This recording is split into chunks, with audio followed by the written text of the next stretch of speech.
Hello बच्चा लोग, कैसे हैं आप सब। आशा करते हैं आप सब अच्छे होंगे और आपकी तैयारी अच्छी चल रही होगी।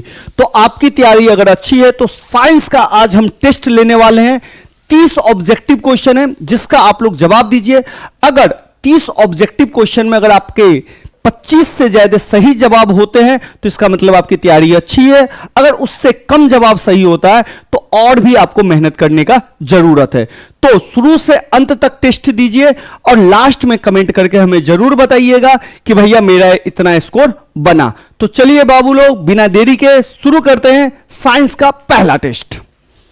पहला क्वेश्चन है आपके पास, सल्फ्यूरिक अम्ल का रासायनिक सूत्र क्या है। देखिए बच्चा, सल्फ्यूरिक अम्ल का रासायनिक सूत्र होता है H2SO4, जिसे कि हम लोग हाइड्रोजन सल्फेट भी बोलते हैं और इसे ही हम लोग अम्लों का राजा भी बोलते हैं। तो सल्फ्यूरिक अम्ल H2SO4। अगला क्वेश्चन है, ग्लूकोज का रासायनिक सूत्र निम्नलिखित में से कौन है। तो आप जानते ही हैं कि ग्लूकोज का जो रासायनिक सूत्र है यह है C6H12O6। यह है ग्लूकोज का सूत्र। इसी तरीके से देखा जाए तो C6H6 किसका सूत्र है, तो यह आप आगे पढ़ोगे चौथे चैप्टर में। यह है बेंजीन का सूत्र। और C2H5OH यह किसका सूत्र है, तो यह है इथेनॉल का सूत्र। अब कहिएगा भैया ये किसका सूत्र है, तो यह है एस्कॉर्बिक एसिड का, जो कि आपके सिलेबस में नहीं है, लेकिन एस्कॉर्बिक एसिड आप याद रख सकते हैं। अगला क्वेश्चन, प्रकृति में ऑक्सीजन का संतुलन कैसे बनता है। ऑप्शन है आपका संयोजन, प्रकाश संश्लेषण, अपघटन, इनमें से कोई नहीं। तो प्रकृति में जो ऑक्सीजन का संयोजन बनता है वो प्रकाश संश्लेषण अभिक्रिया के द्वारा बनता है। प्रकाश संश्लेषण अभिक्रिया का कैसे होता है, तो कार्बन डाइऑक्साइड और जल जब सूर्य के प्रकाश की उपस्थिति में C6H12O6 बनाता है, ग्लूकोज बनाता है और प्लस ऑक्सीजन बनाता है, तो यह प्रकाश संश्लेषण अभिक्रिया के ही द्वारा ऑक्सीजन का संतुलन बनता है। क्लियर है बाबू लोग। अगला क्वेश्चन, समीकरण CaCO3 जिसमें इसमें उष्मा दिया गया तो यह CaO में टूटा और CO2 में टूटा, यह किस प्रकार की अभिक्रिया है। ऑप्शन है वियोजन, संयोजन, उभयगामी, प्रतिस्थापन। अब ध्यान से देखिए कि इसमें CaCO3 है जिसमें उष्मा दिया गया और ये दो चीजों में टूटा। एक कैल्शियम ऑक्साइड में टूटा, इसको बोलते हैं कैल्शियम कार्बोनेट, और क्या टूटा, CO2 कैल्शियम डाइऑक्साइड में टूटा। तो ये टूट रहा है और एक इधर है और इधर कितना है, 2 या 2 से अधिक। यानी कि एक अभिकारक जब 2 या 2 से अधिक उत्पाद में टूट जाएगा तो उसको हम बोलते हैं वियोजन अभिक्रिया। तो ये आप याद रखेंगे, जब अकेला अभिकारक 2 या 2 से अधिक में टूट जाए। संयोजन में क्या होगा बच्चा, तो 2 या 2 से अधिक अकेला में बन जाए। ठीक है बच्चा, तो अब यहां पे जुड़ेगा तो हम बोलेंगे संयोजन, लेकिन यहां पे क्या हुआ है, टूटा है, तो इसको हम बोलेंगे वियोजन। तो इसका सही जवाब है वियोजन। अगला क्वेश्चन, अब देखिए बच्चा ये क्वेश्चन थोड़ा सा गलत है। क्वेश्चन है यहां पे CuO copper oxide plus hydrogen, copper plus जल, ये इस तरीके की अभिक्रिया है, इसको काट दीजिए। यह किस प्रकार की अभिक्रिया है, तो भैया इसके लिए आप दो अभिक्रिया समझिए। एक होता है आपका अपचयन और एक होता है आपका उपचयन। उपचयन अभिक्रिया क्या होती है, जब ऑक्सीजन किसी में बढ़े और हाइड्रोजन किसी में घटे तो उसको हम बोलते हैं उपचयन। अपचयन क्या होता है, तो जस्ट इसका उल्टा, ऑक्सीजन घटे और हाइड्रोजन बढ़े, तो इसको हम बोलते हैं उपचयन अभिक्रिया। और ये दोनों अभिक्रिया जब किसी अभिक्रिया में एक साथ होती है तो इसको हम बोलते हैं रेडॉक्स अभिक्रिया। रेडॉक्स अभिक्रिया। अब ध्यान से देखिए, यहां पे कॉपर ऑक्साइड से ऑक्सीजन का ह्रास हुआ, ऑक्सीजन यहां से हटा, तो ऑक्सीजन का ह्रास हुआ तो इसको हम क्या बोलेंगे, अपचयन। और यहां पे देखिए ऑक्सीजन हाइड्रोजन में बढ़ गया, तो ऑक्सीजन जब बढ़ता है तो इसको हम क्या बोलते हैं, उपचयन। तो दोनों अभिक्रिया साथ हुई है, इसलिए हम इस अभिक्रिया को बोलेंगे कहां गया, रेडॉक्स अभिक्रिया। तो ऑप्शन डी इसका सही जवाब है। चलिए नेक्स्ट क्वेश्चन देखते हैं। नेक्स्ट क्वेश्चन है, जिंक प्लस कॉपर सल्फेट बना है जिंक सल्फेट और प्लस कॉपर, रासायनिक अभिक्रिया यह किस प्रकार का अभिक्रिया। बहुत इंपॉर्टेंट अभिक्रिया है, ध्यान रखिए।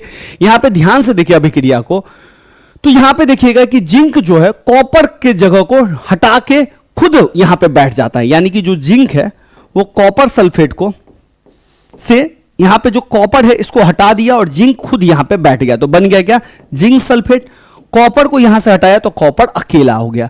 तो इस तरह की अभिक्रिया को हम बोलते हैं विस्थापन अभिक्रिया। विस्थापन अभिक्रिया में क्या होता है, कॉपर से अधिक क्रियाशील है जिंक, और जिंक ने कॉपर को हटा दिया और खुद यहां पे बैठ गया। तो इस तरह की अभिक्रिया को हम बोलते हैं विस्थापन अभिक्रिया, डिस्प्लेसमेंट रिएक्शन। इसका आप ऐसे याद रख सकते हैं, ए प्लस बी सी। तो ए क्या करेगा, बी को हटा देगा, तो आ जाएगा ए सी प्लस बी। बस ध्यान रखिएगा, ए रिएक्टिव है किससे, बी से। बी, ए जो है ज्यादा रिएक्टिव है, क्रियाशील है। नेक्स्ट क्वेश्चन, जब मैग्नीशियम फीते को जलाया जाता है तो उत्पन्न आग का रंग क्या होता है। आपने देखा होगा एनसीईआरटी में है, जब मैग्नीशियम फीते को ऑक्सीजन की उपस्थिति में जलाया जाता है तो मैग्नीशियम ऑक्साइड बनता है। लेकिन जब जलाया जाता है ना तो एक चमकदार ज्वाला उत्पन्न होती है। तो यह चमकीली उज्जवल ज्वाला उत्पन्न होती है, ब्राइट ज्वाला, एकदम चमकदार ज्वाला उत्पन्न होती है। और इसी में कभी कभी क्वेश्चन आता है बच्चा कि पाउडर बनता है, तो कौन सा पाउडर बनता है, तो सफेद पाउडर बनता है मैग्नीशियम ऑक्साइड का, सफेद पाउडर। नेक्स्ट क्वेश्चन, निम्न में से विस्थापन अभिक्रिया का उदाहरण। अभी हमने देखा विस्थापन अभिक्रिया में क्या होगा, ए प्लस बी सी। तो ए क्या करेगा, बी को डिस्प्लेस कर देगा, हटा देगा और खुद यहां पे आ जाएगा, तो ए सी प्लस बी हो जाएगा। तो देखिए यहां पे आपको दिख रहा होगा, यहां पे अकेला है, यहां पे दो है, दो से एक बना। लेकिन यहां पे देखिए Fe ने क्या किया, Cu को हटा के डिस्प्लेस कर दिया और Cu अकेले रह गया, तो ये हो गया FeSO4 Cu। तो ये है विस्थापन अभिक्रिया, जहां पे फेरस ने कॉपर को हटा दिया, डिस्प्लेस कर दिया। क्यों, क्योंकि कॉपर कम क्रियाशील है, फेरस लोहा अधिक क्रियाशील है।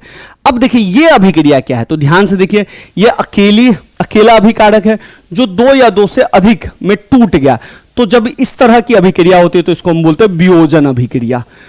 अकेला अभिकारक दो या दो से अधिक उत्पाद में टूट जाता है। ये देखिए एक दो, दो है और एक में बन गया, यानी कि इसको हम बोलेंगे ए प्लस बी, दोनों जुड़ा और सी में बन गया। तो इस तरह की अभिक्रिया में जब दो या दो से अधिक अभिकारक मिलके एक उत्पाद बनाता है तो इसको हम बोलते हैं संयोजन अभिक्रिया। चलिए अब इसको भी देख लेते हैं। ये देखिए बच्चा, ये है NaOH जिसको हम सोडियम हाइड्रोक्साइड होता है, ये है क्षार आपका, और HCl को हम बोलते हैं अम्ल। तो क्षार और अम्ल मिलके क्या कर रहा है, लवण बना रहा है, और क्या बना रहा है, जल बना रहा है। तो इस तरह की अभिक्रिया को हम लोग बोलते हैं उदासीनीकरण, उदासीनीकरण अभिक्रिया। तो ये भी आप याद रख सकते हैं। चलिए नेक्स्ट, श्वसन किस प्रकार की रासायनिक अभिक्रिया है। तो श्वसन, जब हम सांस लेते हैं तो ग्लूकोज टूटता है और हमें एनर्जी मिलती है, तो एनर्जी एक उष्मा का रूप है, तो उसे हम बोलेंगे उष्माक्षेपी अभिक्रिया है। तो ये भी थोड़ा सा ध्यान रखिएगा कि C6H12O6, ये ग्लूकोज हम सांस लेते हैं, ग्लूकोज सांस के द्वारा टूटता है और ये टूटता है CO2 में प्लस H2O में, और फिर हमको मिलती है ऊर्जा। ऊर्जा बोलिए, उष्मा बोलिए, एनर्जी बोलिए, इसी को हम बोलते हैं उष्माक्षेपी। जिस अभिक्रिया में उत्पाद के साथ साथ ऊर्जा या उष्मा निकले उसको उष्माक्षेपी कहेंगे, और जिसमें उष्मा लगे उसको उष्माशोषी कहेंगे। तो इसका सही जवाब है उष्माक्षेपी, डी ऑप्शन। अगला, वह अभिक्रिया जिसमें उत्पाद के बनने के साथ साथ उष्मा भी उत्पन्न होती है, क्या कहलाती है। उत्पाद के बनने के साथ उष्मा भी उत्पन्न, अभी हमने देखा उष्माक्षेपी अभिक्रिया। NaOH है, अम्ल है, क्षार है, लवण है, कोई नहीं। सिंपल ध्यान रखिएगा कि जब भी आपको OH दिख जाए किसी भी चीज में तो ये क्षार होता है। तो NaOH क्या है, तो ये एक क्षार है, बेस है, और इसका नाम क्या है बच्चा, सोडियम हाइड्रोक्साइड। तो OH को हम लोग बोलते हैं हाइड्रा ऑक्साइड, और ये जल में घुल के OH आयन देगा, OH माइनस आयन देगा। नेक्स्ट क्वेश्चन, कौन सा पदार्थ लाल लिटमस को नीला कर देता है। अब ये भी समझिए, लिटमस पेपर दो कलर का होता है, ठीक है बच्चा, एक होता है रेड और एक होता है ब्लू। इसी को बोलते हैं लाल और इसको बोलते हैं नीला। ध्यान रखेंगे कि लाल लिटमस पेपर जो है ब्लू में बदल जाता है, कब, जब ये क्षार में डाला जाता है। किस में डाला जाता है, क्षार में। तो लाल जो है ब्लू में बदल जाता है, नीला लाल में बदल जाता है, कब, जब इसमें अम्ल में डाला जाता है। अम्ल में डाला जाता है तो नीला किस में बदल जाता है, लाल में बदल जाता है। तो कह रहा है कौन सा लाल लिटमस को नीला कर देगा, तो लाल को नीला कौन करेगा भैया, सिंपल क्षार। अगर यही क्वेश्चन रहता नीला को लाल कौन कर देता तो अम्ल कर देता, सिंपल। ठीक है, चलिए अगला, जिंक और सल्फ्यूरिक अम्ल के बीच अभिक्रिया से निम्नलिखित में से कौन सी गैस निकलती है। देखिए जिंक ये रहा, सल्फ्यूरिक अम्ल कौन है, H2SO4। ये जिंक क्या करेगा, H2 को हटा देगा तो क्या बन जाएगा, जिंक सल्फेट, और H2 अलग हो जाएगा। तो भैया कौन सी गैस निकल रही है, H2 गैस निकलेगी। हमेशा ध्यान रखिएगा कि जब भी धातु का अम्ल के साथ अभिक्रिया होगा तो हमेशा हाइड्रोजन गैस निकलेगा, लवण तो बनेगा ही बनेगा, हाइड्रोजन गैस निकलेगा। तो ये क्या है, जिंक धातु, ये क्या है, अम्ल, तो हाइड्रोजन गैस निकला, तो ऑप्शन सी सही जवाब। अगला क्वेश्चन, अम्ल और क्षार आपस में अभिक्रिया करके बनाते हैं, जब अम्ल और क्षार मिलते हैं तो अभी हमने आपको बताया लवण बनेगा। निम्नलिखित में से कौन प्राकृतिक सूचक है। सूचक क्या होता है बच्चा, जो हम पता लगाने के लिए यूज करते हैं कि कौन सा अम्ल है कौन सा क्षार है। तो पूछा प्राकृतिक सूचक कौन सा है, तो हल्दी जो है ना प्राकृतिक सूचक है। मिथाइल ऑरेंज और फिनोल्फ्थालीन संश्लेषित सूचक होता है और हल्दी प्राकृतिक सूचक है। लिटमस भी जो है प्राकृतिक सूचक है। लौंग तेल किस प्रकार का सूचक है, तो देखिए लौंग तेल जो है ना गंधीय सूचक है। लौंग तेल को अगर हम क्षार वाली चीज में डालेंगे तो लौंग का जो खुशबू है वो कम हो जाएगा, तो लौंग तेल को हम कहेंगे गंधीय सूचक है, ऑप्शन सी। अगला, निम्नलिखित में से कौन सा आयन लाल लिटमस विलयन को नीला कर देता है। तो अभी हमने देखा लाल लिटमस को नीला कौन कर देता है भाई, लाल को नीला करता है क्षार। तो क्षार कौन है भाई, तो क्षार हो गया OH जिसमें होता है वो होता है क्षार, तो ये हो गया ऑप्शन बी। नेक्स्ट, कोई विलयन, फिर से वही क्वेश्चन है, लाल लिटमस को नीला कर देता है, इस विलयन का pH पूछ रहा है। तो अब ध्यान से सुनिए, देखिए क्षार तो करता है ये तो आप जानते हैं, 0 से 7 और 7 से 14, ये ध्यान रखिएगा।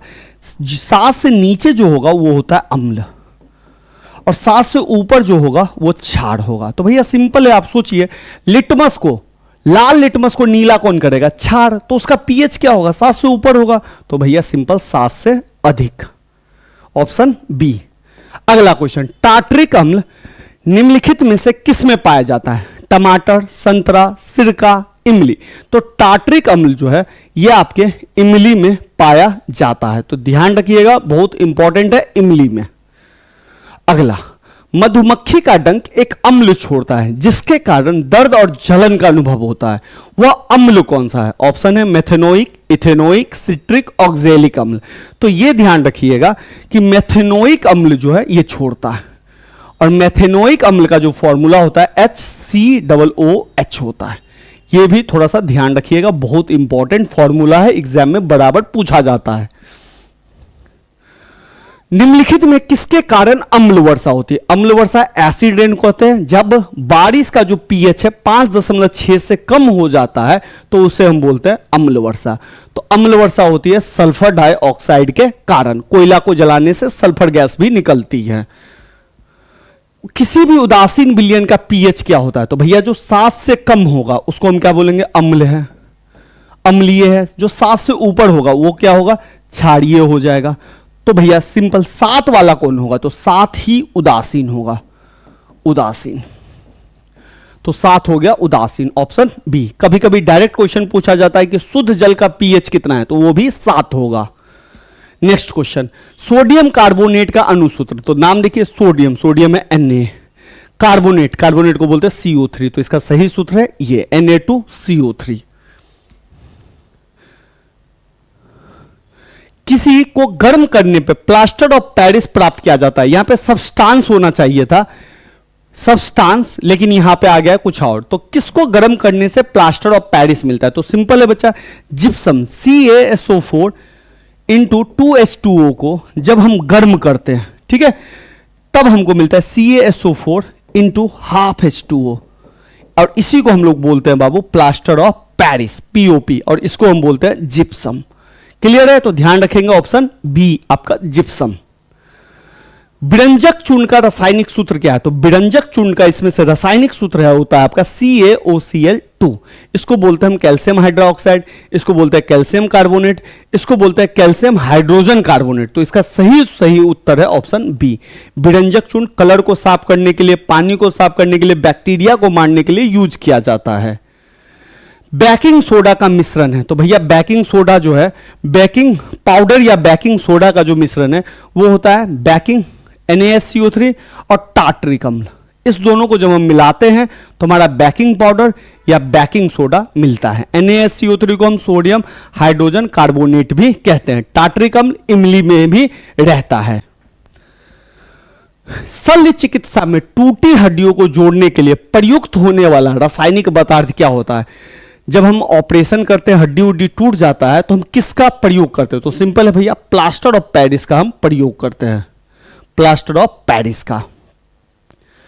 बेकिंग सोडा का रासायनिक सूत्र क्या है? तो भाई बेकिंग सोडा का रासायनिक सूत्र है NaHCO3, सोडियम हाइड्रोजन कार्बोनेट या सोडियम बाइकार्बोनेट, ये दोनों नाम इसका है। NaOH को हम क्या बोलेंगे? Sodium hydroxide. Na2CO3 को क्या बोलेंगे? Sodium carbonate. और KOH को क्या बोलेंगे? Potassium hydroxide. Plaster of Paris का रासायनिक सूत्र क्या है? तो अब भी हमने देखा था, तो इसका तो सही जवाब है ये CaSO4 × 12H2O। तो निम्नलिखित में लवण कौन है? तो लवण क्या होता है बच्चा? जब अम्ल और क्षार मिलकर लवण बनाते हैं तो अम्ल हमेशा H+ देगा और इसका pH 7 से कम होगा। क्षार क्या होगा? क्षार OH- देगा और इसका pH जो होगा 7 से ज्यादा होगा। अम्ल क्या करेगा? ये ब्लू को लाल में बदल देगा और ये क्या करेगा? लाल को ब्लू में बदल देगा, ये ध्यान रखिएगा। और इसके बीच में जो होता है 7 वाला, वो होता है आपका लवण। तो अम्ल, ये हो गया अम्ल और ये हो गया बाबू क्षार। तो अम्ल और क्षार की अभिक्रिया से क्या बनता है? लवण। तो इसमें लवण कौन है? तो NaCl, सोडियम क्लोराइड, ये आपका लवण है। तो आज के लिए इतना ही रखते हैं। कमेंट में जरूर बताइएगा कि आपको इस टेस्ट में कितना स्कोर आया है।